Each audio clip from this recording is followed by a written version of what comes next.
problem now is future peace. That is your job in Germany. By your conduct and attitude while on guard inside Germany, you can lay the groundwork of a peace that could last forever. Or just the opposite. You could lay the groundwork for a new war to come. And just as American soldiers had to do this job 26 years ago, so other American soldiers, your sons, might have to do it again another 20-odd years from now. Germany today appears to be beaten. Hitler, out. Swastikas, gone. Nazi propaganda, off the air. Concentration camps, empty. You'll see ruins. You'll see flowers. You'll see some mighty pretty scenery. Don't let it fool you.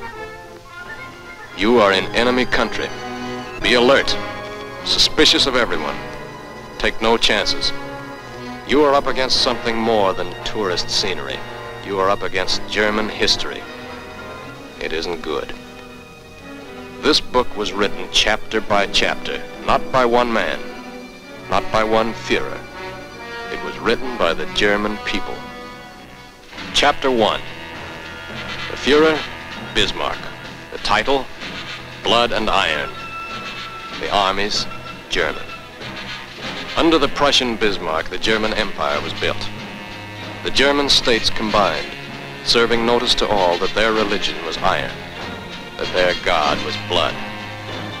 Bismarck's German Empire built itself by war, at the expense of Denmark, Austria, and France, and became in 1871 the mightiest military power in all Europe. Enough conquest for a while. Time out to digesting. Europe relaxes. The danger's over. Nice country, Germany. Tender people, the Germans. And very sweet music indeed.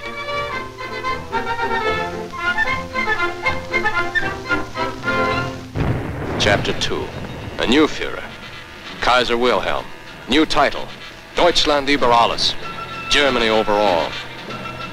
And the same tender German people smacked us with their World War I against Serbia, Russia, France, Belgium, Italy, Britain, and the United States of America. It took all of us to do it, but we finally knocked that Führer out, defeated the German armies. Second chapter ended. We marched straight into Germany and said, "Why, these people are okay. It was just that Kaiser we had to get rid of. You know, this is really some country. When it comes to culture, well, they lead the whole world." We bit. We poured in our sympathy. We pulled out our armies. And they flung chapter 3 in our faces. Führer number 3. Slogan number 3. Today, Germany is ours. Tomorrow, the whole world. And the tender, repentant, sorry German people carried the torch of their culture to Austria, Czechoslovakia, Poland, France, England, Norway, Holland, Denmark, Belgium, Luxembourg, Russia, Yugoslavia, Greece, and the United States of America. Over the shattered homes, over the broken bodies of millions of people who had let down their guard. We almost lost this one. It took everything we had.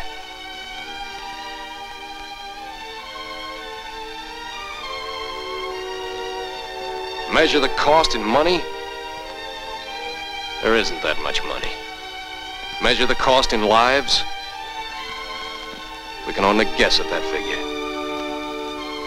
It took burning and scalding, drenching, freezing. It took legs, fingers, arms, and it took them by the millions. It cost hours, days, and years that will never return. We threw in our health, our wealth, our past and our future. It took every last ounce of our courage and guts. Now what happens? Oh, hell, this is where we came in. Yeah, this is where we came in. And chapter 4? Could be. It can happen again. The next war. That is why you occupy Germany. To make that next war impossible. No easy job. In battle, you kept your wits about you. Don't relax that caution now. The Nazi party may be gone, but Nazi thinking, Nazi training, and Nazi trickery remain. The German lust for conquest is not dead. It's merely gone undercover.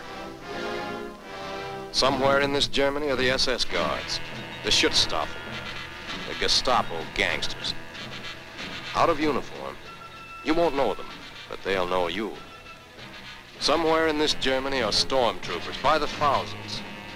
Out of sight, part of the mob, but still watching you and hating you. Somewhere in this Germany, there are 2 million ex-Nazi officials. Out of power, but still in there.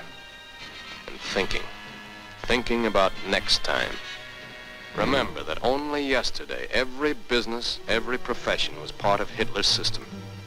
The doctors, technicians, clockmakers, postmen, farmers, housekeepers, toy makers, barbers, cooks, dock workers. Practically every German was part of the Nazi network. Guard particularly against this group. These are the most dangerous. German youth. Children, when the Nazi party came into power, they know no other system than the one that poisoned their minds. They are soaked in it. Trained to win by cheating. Trained to pick on the weak. They've heard no free speech, read no free press. They were brought up on straight propaganda, products of the worst educational crime in the entire history of the world. Practically everything you believe in, they have been trained to hate and destroy. They believe they were born to be masters, that we are inferiors, designed to be their slaves. They may deny it now, but they believe it, and will try to prove it again. Don't argue with them. Don't try to change their point of view. Other Allied representatives will concern themselves with that. You are not being sent into Germany as educators. You are soldiers on guard. You will observe their local laws, respect their customs and religion, and you will respect their property rights. You will not ridicule them. You will not argue with them. You will not be friendly. You will be aloof, watchful, and suspicious. Every German is a potential source of trouble. Therefore, there must be no fraternization with any of the German people. Fraternization means making friends. The German people are not our friends. You will not associate with German men, women, or children. You will not associate with them on familiar terms, either in public or in private. You will not visit in their homes, nor will you ever take them into your confidence. However friendly, however sorry, However sick of the Nazi Party they may seem, they cannot come back into the civilized fold just by sticking out their hand and saying, "I'm sorry." Sorry. Not sorry they caused the war. They're only sorry they lost it. That is the hand that heiled Adolf Hitler. That is the hand that dropped the bombs on defenseless Rotterdam, Brussels, Belgrade. That is the hand that destroyed the cities, villages, and homes of Russia. That is the hand that held the whip over the Polish, Yugoslav, French, and Norwegian slaves. That is the hand that took their food. That is the hand that starved them. That is the hand that murdered, massacred Greeks, Czechs, Jews. That is the hand that killed and crippled American soldiers, sailors, Marines. Don't clasp that hand. It's not the kind of a hand you can clasp in friendship. But there are millions of Germans. Some of those guys must be okay. Perhaps. But which ones? Just one mistake may cost you your life. Trust none of them. Someday the German people might be cured of their disease. The super race disease. The world conquest disease. But they must prove that they have been cured, beyond the shadow of a doubt, before they ever again are allowed to take their place among respectable nations. Until that day, we stand guard. We are determined that their plan for world conquest shall stop, here and now. We are determined that they shall never again use peaceful industries for warlike purposes. We are determined that our children shall never face this German terror. We are determined that the vicious German cycle of war, phony peace, war, phony peace, war, phony peace, shall once and for all time come to an end.